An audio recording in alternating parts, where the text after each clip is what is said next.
Honey, let me tell you a story about failure, French people, and some fellas who do way too much with a camera. So out in Hollywood, if your big fancy movie flops, that's like social death.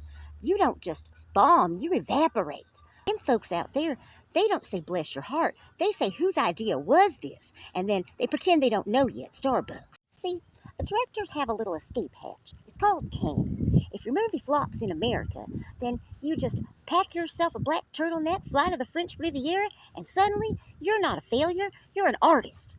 In Hollywood, they count money.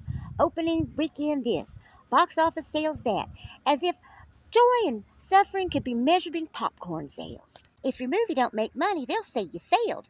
But at Cannes, a French man with a scarf will tell you, you have transcended commerce. Hollywood studio, you cost us $80 million. Cannes, you cost us an exquisite single tear. Cannes, they got this big old prize called the Palme d'Or, which is French for you can stop apologizing now. Win that thing and all your sins are washed away. Suddenly, you didn't make a confusing mess that nobody understood. You made a bold, uncompromising vision, which is French for we ain't cutting a single scene, even the boring ones. And these directors, bless them, they plan for this. Some of them don't even try to come back from a flop. They lean into it. They say, the critics hated it? That means it's misunderstood. Ma'am, I'm not sure it's misunderstood. It's just bad and long.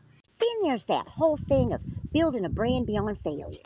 Now, where I come from, if you burn the biscuits, you apologize and start over. Can world, you burn the biscuits, and you win an award for bold exploration of charred textures. They say, my career isn't about success, it's about my singular vision. Well, baby, if your vision doesn't see a plot, we got issues. There's this one fella, did a remake of Psycho, shot for shot. I mean, the same movie, except in color. Hollywood looked at that and said, well, that was a mistake. So he trots off to Cannes with another movie that's all sad and moody. And the festival people said, my God, that's a masterpiece. Overnight, he goes from that guy who screwed up Psycho to that haunting, visionary poet of the screen. I need that kind of PR in my life. Next time I forget to pay my light bill, I want somebody over in France to call it a bold experiment in non-illuminated living. And then there's these directors who like getting booed. Now, I grew up in church plays, and if you got booed, you either stopped talking or changed churches. If folks walk out mad, the director's like, excellent, I have provoked the discourse. Sir, you did not provoke the discourse. You provoked the exits. And the folks who did like the movie are sitting there whispering, they just don't get it. You're right, we just don't get it. I spent $20 to watch 2 hours of people staring out windows. I could do that at the DMV.